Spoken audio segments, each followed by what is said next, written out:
Hey there, it's Nick. And it's Leah. Real quick thing before we get going. Please subscribe to our show and follow it. In whatever platform you're listening to us on. Yes, whatever app you're using right now, there's probably a plus button or a little bell or it says subscribe. Well, tap that, please. Just a quick little, and it makes such a big difference for us. We would really appreciate it. We really would. So please do that, and thank you. Thank you. And now, let's start the show. Yay! Hey everybody, it's Nick Layton. And I'm Leah Bonema. And we had so many great questions from the wilderness. Ow! That we have a bonus episode. So our first question is, excellent question. Quote, is there a polite way to eat Cheetos? It's a great, fun question. So I've actually never had a Cheeto. Never? Never. Yeah, it didn't come up in my macrobiotic vegan household. Do you know why the question is? Yes. No, I have lived in the world. Okay, I have been outside. If you I have haven't seen held one in your television. hand, I don't know. Yeah, and I've had other things that have a Cheeto-like quality. I've eaten Doritos. Okay. Which is sort of going towards that world. Yes, But on the path. I have never actually had a Cheeto, and I have learned a lot about Cheetos from Wikipedia based on this question. It would be amazing to watch you have your first Cheeto. I feel like that's a whole BuzzFeed thing that they do. People eating new things for the first time. But I have learned that Cheetos have an official name for the dust on them. Oh, really? Yes, it's called Cheetle. Really? Like, oh, you've got some Cheetle on your shirt. Really? Like a Don Cheeto. Spelled similarly, yeah. I wonder how Don feels about that. I'm sure there's some trademark issues that their lawyers are working out. Yeah.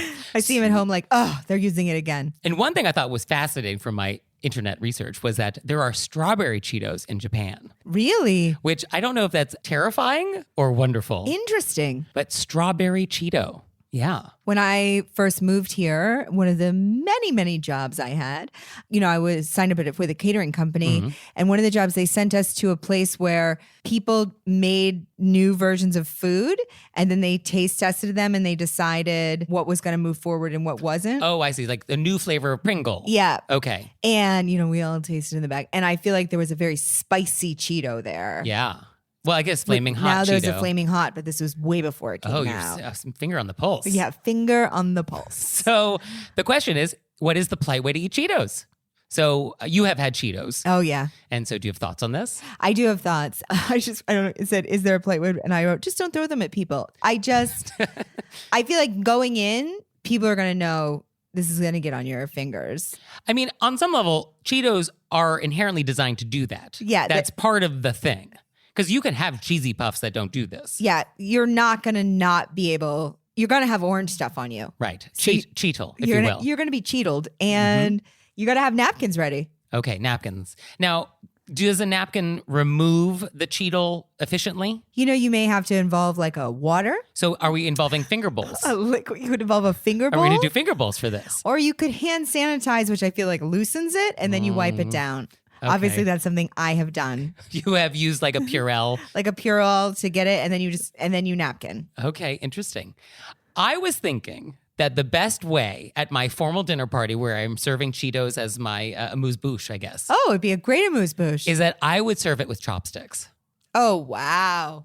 That would be fun. Right? I mean, don't you think chopsticks solves a lot of problems? It does, and that would be so fun. Yeah. So I think you want to decant the Cheetos into a nice decorative bowl. You're decanting Cheetos. Yes. Of course. And then I think and everybody should have their own individual portion of the Cheeto. Yeah. Like, I don't think we have a communal bowl of Cheetos. I think you could just serve it to each little bowl. Right. And then everybody has chopsticks, and I think we want chopstick rests. I think that's nice. Yeah. And then I think we eat the Cheetos with chopsticks. This is lovely. Yeah. So this is for a sit-down formal Cheeto. Correct, yes. As opposed to a walking around a party. This is not a past hors d'oeuvre Cheeto. Right. But I think if this was a past Cheeto, I think I would also serve with chopsticks. Okay. What about at a buffet? Cheetos at a buffet? Yeah, you walk by and you grab some. Well, I think there would need to be tongs. Okay. Right? Mm-hmm. There's tongs. And now I'm back at my table, and it always comes back to chopsticks.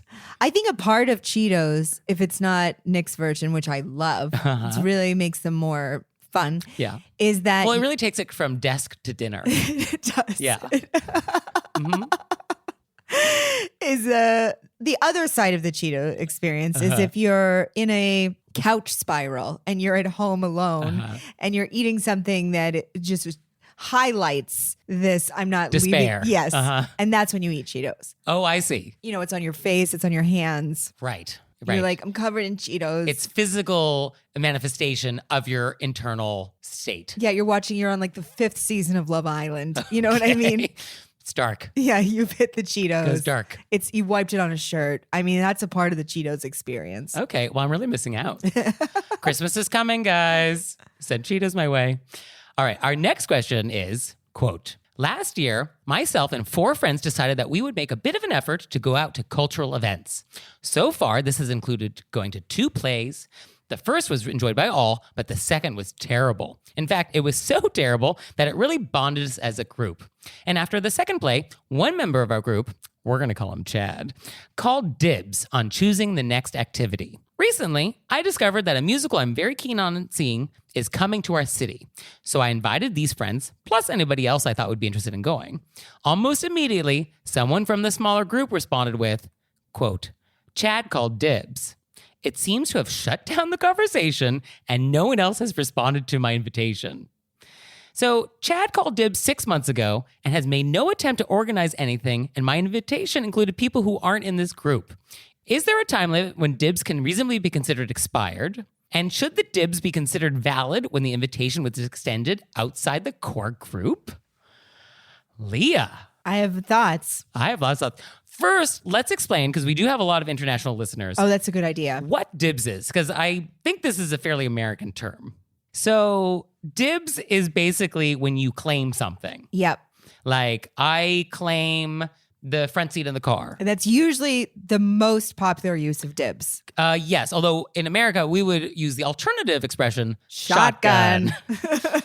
Which, you know where this comes from? No. Like, I think when there were stagecoaches and horse-drawn stagecoaches and you were like transporting like gold, you know, you would have the person sitting in the passenger seat with a shotgun while the other guy, you know, got the horses going. Oh, wow. I think getting the horses going is the technical equestrian term for that. I'm going to get the horses going. You get the shotgun.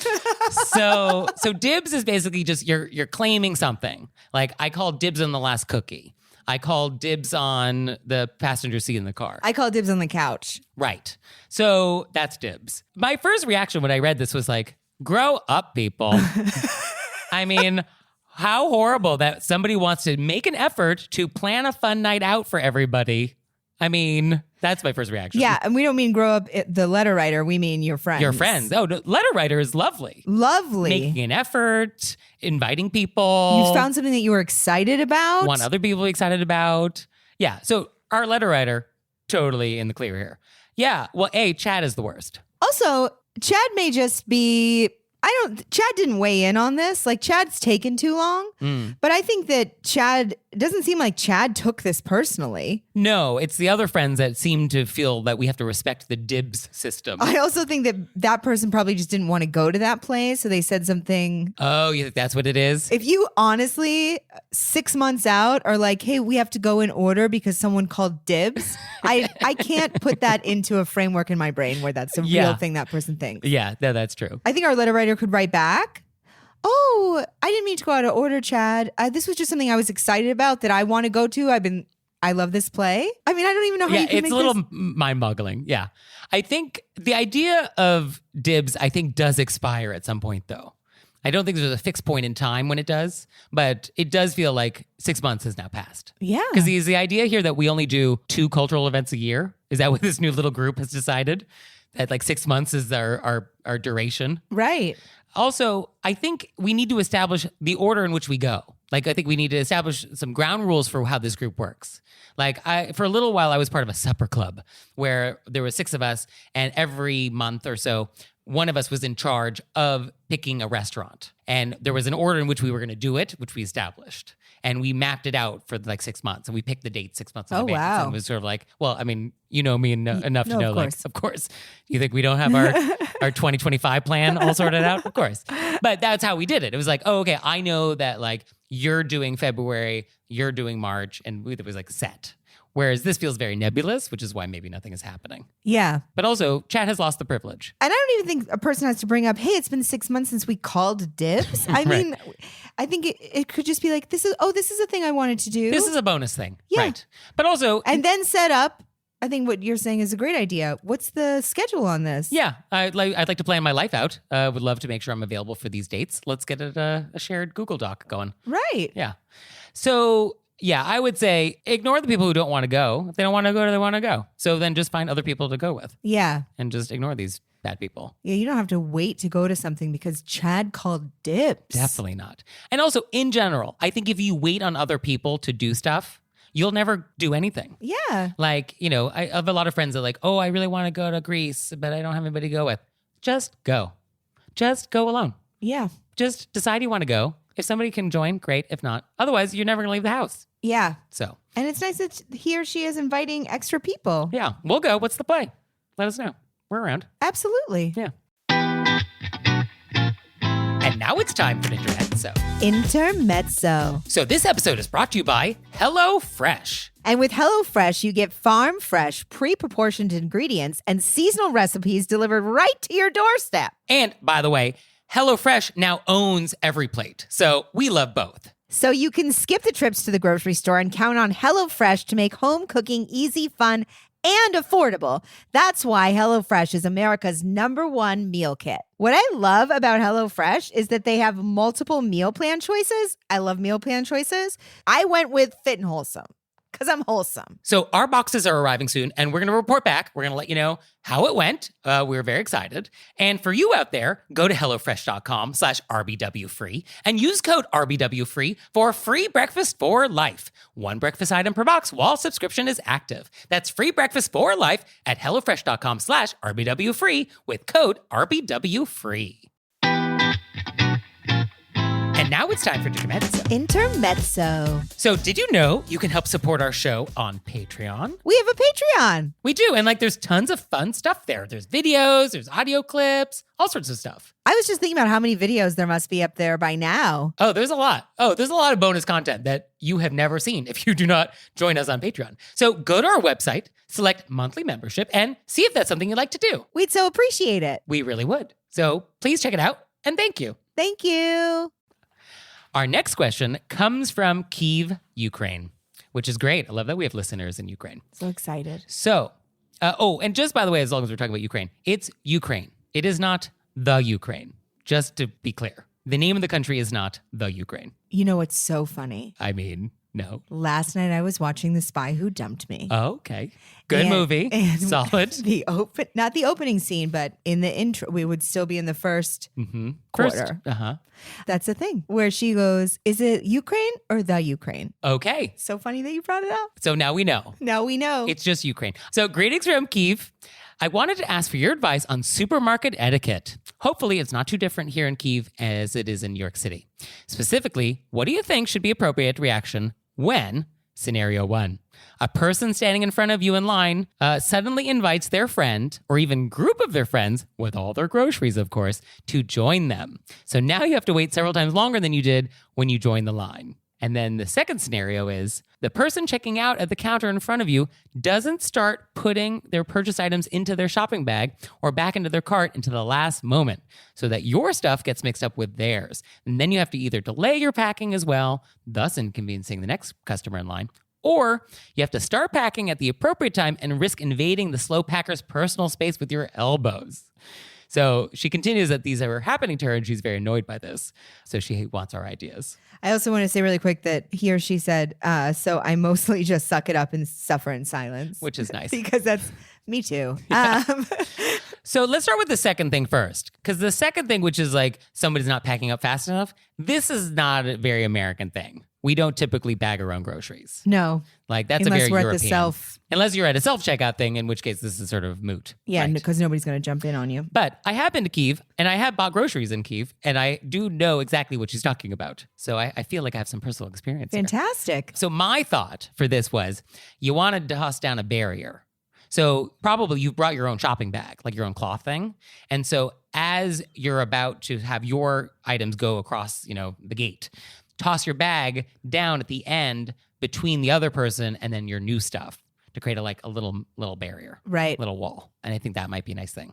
I don't think you can like rush that person. I don't think you can rush, but I think you can get in their space. You think? You know, it's not like elbow to the chin, But you have to go, once everything's across the threshold, you have to go across the threshold as well. But there's probably 24 inches at the end of this checkout stand. Right. And now there's a person standing there bagging their whatever. And now you have to get in there too. I think you can move. I mean, you can't stand on the other side because they're going to keep bringing in groceries. Yeah. Okay. Well, so what do you want to have happen here? You just want to get in their space. I think you should just slightly move so they can be like, oh, there's another person here. Oh, that person knows that you're there. You were there before. Maybe move a little close just to be like, You want to make it a little uncomfortable. but you're just waiting in line. You're just moving into the appropriate part of the line. Okay. No, you don't think so? I mean, I love the idea of throwing the bag down. I think that's perfect. I think the problem is if you get too much into this other person's space, then you're like very aggressively kind of signaling like you are real slow. Which I think our letter writer wants to avoid creating this impression. I'm saying if there's somebody behind you, Yeah. you have to move You have because to they're now at the register part. Yeah. So now there's a backup. So what are you going to go stand on the other side of the store? Okay. I don't think you should feel bad about moving into the next. You're technically moving into the next slot. Okay. So and unfortunately, we just still have someone in that slot. So you just sort of stand in between. You move to like 1.5 Okay. And I guess you want to keep an eye on your items to make sure that the other person doesn't snag them. by mistake. Right. So you're just sort of there. Okay. I don't think you have to be there aggressively, but I think you can stay in the space with your stuff. Okay. Yeah, this feels fair. I'm not saying like hip check people or be No? like, let's move it along. Okay. How about some very aggressive sighing? I wouldn't even do it very aggressive. You're just standing there. You're just like, okay. Yeah. When you're done, I'm ready to bag. I feel like a similar feeling might be when you're coming through checking your stuff at the airport and it goes through the conveyor belt. Oh, like TSA? Yeah. And then your stuff is coming in and people are grabbing their stuff, but some people kind of want to put it all there. And you're like, there's all these things coming. You have to stand by your stuff. Okay. I'm not going to leave my computer over there because this guy wants to put his shoes on at the thing. I'm going to stand there. Okay. Yeah, I get this flavor. I'm not being rude to that person. But the level of rage at the TSA scenario, significantly higher. Oh, I'm very casual. Okay. I get to the airport 7 hours early. Okay. In fact, we're at the airport right now. Yeah, we're on our way in a cab. Okay. So the first issue that she raised is about people cutting in line. That's unbelievable. So it's unbelievable. Yeah. Yeah. This is rude.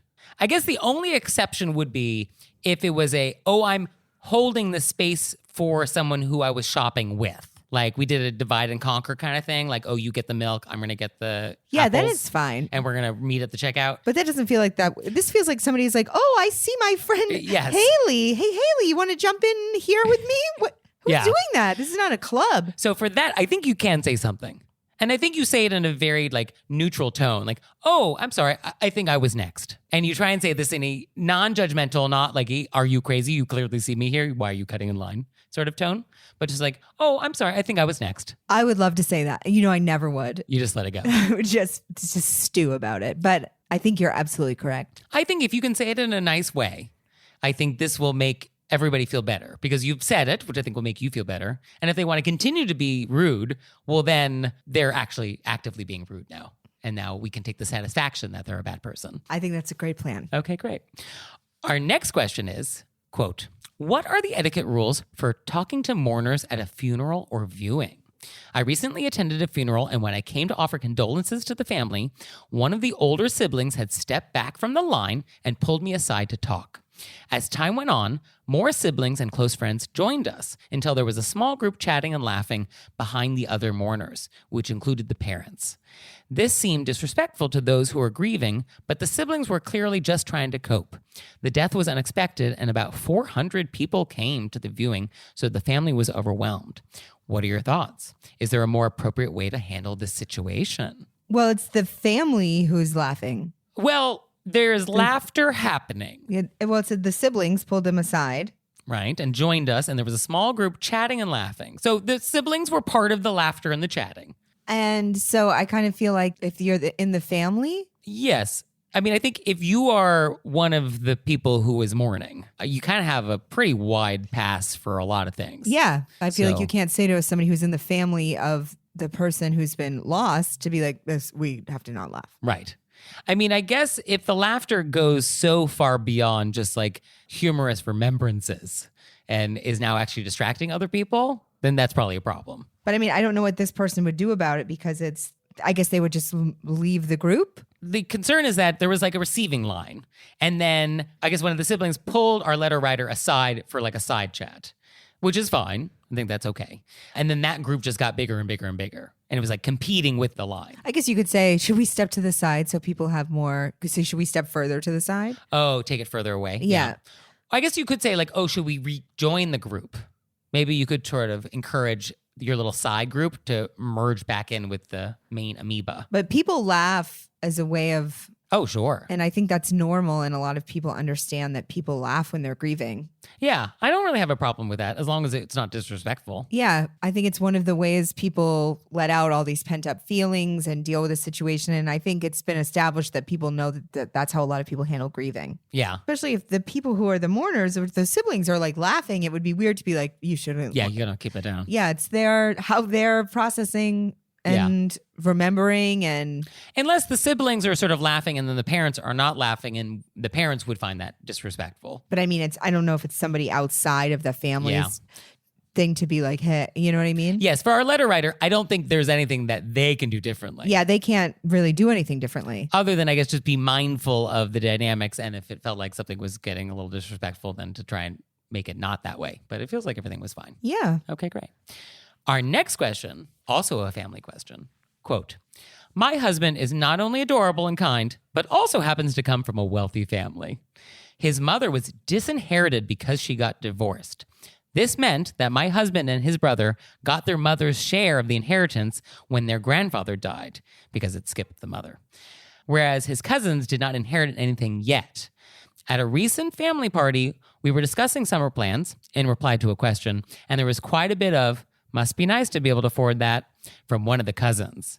They are still children of multimillionaires, so believe me, they're not living paycheck to paycheck. And we work and have a mortgage like anybody else. I laughed awkwardly and said something about how not having children frees up a lot of spending money.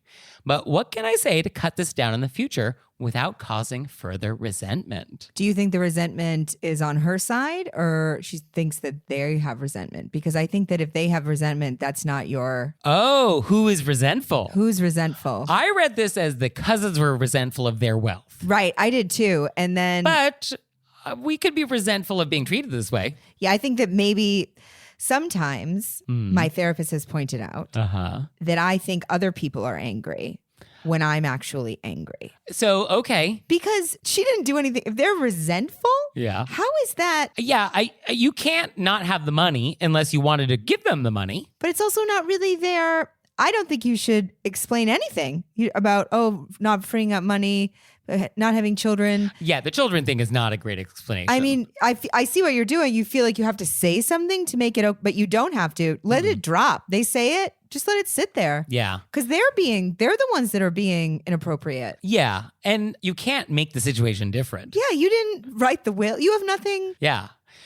I guess one solution is to avoid talking about anything that has a dollar amount attached to it at all costs. Yeah, just move as soon as it comes up, move it into something else. Oh, what are your summer plans? Oh, we just want to try and stay local. I'm learning how to basket weave. We got, so many projects around the house. Yeah, haven't decided yet. Yeah, I don't need to hear about your trip to the Adriatic. So I guess that would be how I would handle that. This is like try and avoid talking about the cost of things. I have a lot of experience with this because I have a relative who does not understand what things cost in New York City.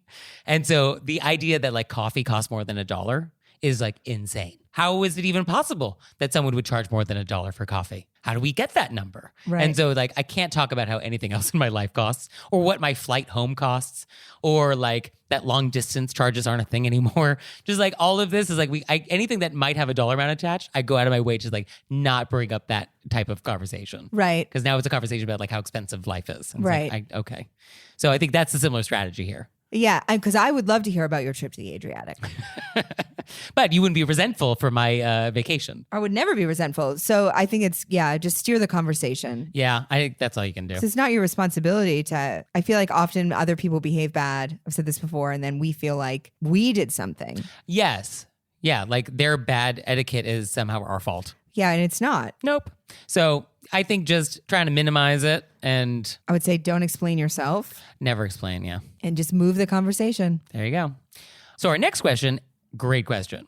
Quote, if I go to somebody's house and upon entering, I realize that they are a household where everyone takes their shoes off and leaves their shoes on a rack by the door, and they are all in socked feet, but I am wearing shoes without socks, like ballet flats with no socks, is it worse to keep my shoes on or be barefoot? And if it is a cold Massachusetts winter and their house is chilly, do I have more leeway to leave my shoes on? Should I have anticipated the possibility of a no-shoes household and brought socks in my purse to put on when I remove my shoes? Please advise. Okay. Okay. Yeah. Do you have a shoe household or a no-shoe household? This is not a trick question. No, what's so funny is that I immediately I realized, do I think of my home now or do I think of my parents' home? Oh. I feel like your home here in New York is probably shoes are fine. We take our shoes off. Oh, you do? Yeah, Okay. because you've been on the subway. I've been outside. Yeah, I know how it goes. Yeah, and often there's just stuff, you know what I mean? You're like, ooh, I don't want that. Yeah. But if people come over and it wasn't like a rainy day or a muddy day, we leave it up to them. Okay. And what's going on up in Maine? In Maine, you're always tracking stuff. Yeah. You know what I mean? It's just all mud. It's either snow or mud and then like my parents switch shoes. They have house shoes. I see. So I actually, because I grew up that way, I always carry socks in my bag, not just for houses, but like what if I was out during the day and my feet got wet? Okay. Just because I have to go to shows, you know what I mean? Okay. And I cannot perform in wet feet. It makes me. Yeah, I understand. But like if I was going to somebody's house and I didn't have socks on, I would just carry socks in my bag. Okay. So you would always just be the prepared person. Yeah. And I recognize that maybe. That's a very. I mean, I also have a lint roller. I have snacks. You know what I mean? Okay. You're a soccer mom. You got apple slices, goldfish crackers. I'm ready for whatever is going to happen. EpiPen, sure. But I think you can just ask, hey, I don't have socks on. I didn't realize you guys were, would you rather I had bare feet or would you rather I had kept my shoes on? Oh, I would rather you have bare feet as a homeowner. But I'm just saying, I would just ask the homeowner. Well, that makes it a little awkward because if you ask me whether or not you can keep your shoes on, the implication is that you'd really rather keep your shoes on. So now, as the host, I hear that and was like, okay, she really just wants to have her shoes on. Do I agree to let her do it or not? Where my preference is for you to not have your shoes on in my house because that's kind of how my house works. Oh, okay. So I would think barefoot is fine because barefoot is not tracking more dirt into my house. No, unless you have wild feet. Well, then I don't know what the feet situation is. we are going to give her the benefit of the doubt that she does not have problematic feet. Okay. Okay. I guess if you can plan ahead like Leah Bonnema and carry socks with you at all times, that's a great option. Or if you know you're wearing a shoe type that doesn't normally have socks. Right. Like that day, toss some socks in your bag, I guess. But if you don't, then I think we go barefoot. All right. However, we all have our part to play in this. And so as the host of a no-shoe household, I think you should offer slippers to your guests. I think you need to have some guest options. So at your front door, let's have something. Yeah, especially what she said, a cold Massachusetts. You could have like those little warm footsies. Oh, just throw in those little I warm love footsies. a good woolen something from LL Bean. Yeah. Yeah. So I think that's a host who has a no-shoe household should offer this to their guests as an amenity. That's very nice. Right? Okay. Our next question is about email formality. Quote, I emailed a professor about setting up a meeting. She sent me back a time that works for both of us. So I'm replying to her with a quick email letting her know that the time will work and that I'm looking forward to the meeting. Should I add my name to the bottom of this reply? Yeah. Yeah, why not? Yeah, I think so. Just say, thanks, Leah. I would go one step further and I would actually make this a real email. Dear Professor Plum, looking forward to meeting you on Tuesday at 2 p.m. Sincerely, Nick. Nice. I would do paragraphs and punctuation and the whole shebang. Yeah. Because otherwise it feels like a text message reply. She's probably just responding the way that the professor wrote. The professor could have been very casual and just wrote back like Tuesday, 2 p.m. ?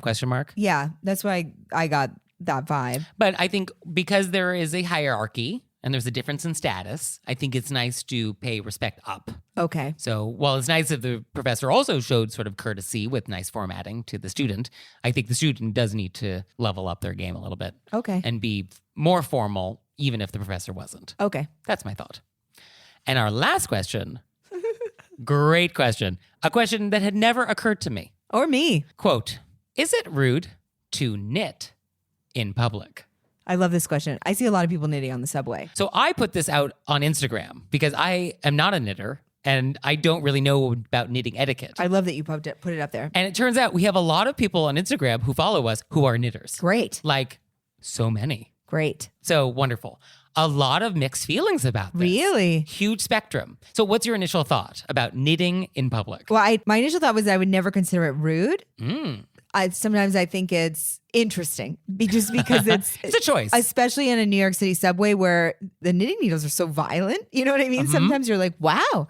And it requires elbows A lot to of the side. elbows. So there's a volume of space issue. Sure. But I always feel like people I know who've taken up knitting have done it. Some people are just knitters and those people I know, they also do it at home mostly. But the people I know who've taken up knitting and do it in public are doing it because they're trying to quit something. And they're like using their hands, or they have anxiety about being on the train and they're trying to have something to focus on. It's sort of meditative. Oh. So when I see people knitting, I immediately think, oh, I hope they found something that makes them feel nice. Okay. So that's how I see it. Interesting. Okay.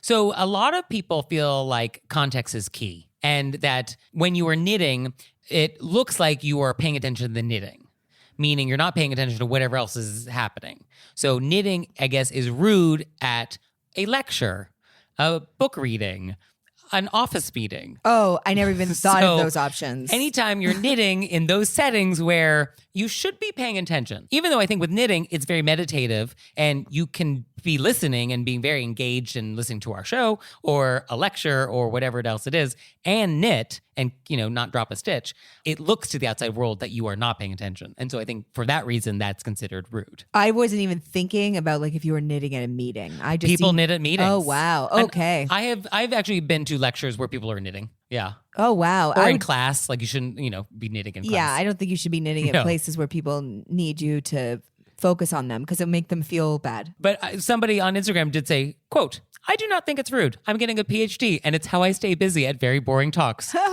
So she realizes that it's boring and so she's knitting. And somebody else wrote, "It's rude to knit at a funeral." True. I mean, I didn't know people were knitting at funerals. True. Most people say that it's rude to knit if you're not being mindful of all your gear. So like your bag of yarn and all the accessories, like if you're not self-contained, then that can be rude. I didn't realize the full extent of this question. Yeah. And then someone pointed out, and this is fascinating, Joan Crawford was a infamous knitter. And so it is said that she once devised a way of using her knitting against co-stars she disliked. Quote, "When she was supposed to run lines with enemy Norma Shearer off camera, Crawford reportedly broke out a pair of gigantic knitting needles and clicked them together loudly, working on an Afghan." Oh my goodness. So here we have Joan Crawford loudly knitting. Yeah, I love this idea. Oh, wow. Good for her. Is it good for her? Good for her. I don't know. Are we supposed to be open to our partner in lines? I think Joan Crawford gets a pass for passive aggressive knitting. Or a trophy. So knitting in public, I think be mindful. Be mindful if you do it. Yeah. What I love is that we learned about a whole culture of knitting with the question, and then you did a survey. Yes. So I think how exciting that we get questions where we learn about communities that we didn't know much about. Yeah. It's true. I'm pretty excited about it. It's true. So if you are part of an unusual, I guess knitting is not unusual. It's not unusual. I think it's very popular. Pretty mainstream. Well, if you have more knitting questions for us, like if you notice someone dropped a stitch, do you tell them? Is that a knitting question? I don't know. I don't know, but Nick will do another survey. I'll research it. I'll come up with some answer. He did an Instagram survey, so he had real numbers coming in. Yeah, we have data. Yes. And so if you want real data for your etiquette questions, send them to us. You can send them to us through our website, wereraisedbywolves.com, or you can leave us voicemail. You can send us a text message, 267-CALL-RBW. And if you really like us, we want you to be a member and join us at Patreon. So go to our website. You can learn more about that. It's new. It's new, and we're excited about it. So check us out, support our show, and we'll see you next time. Bye. Bye.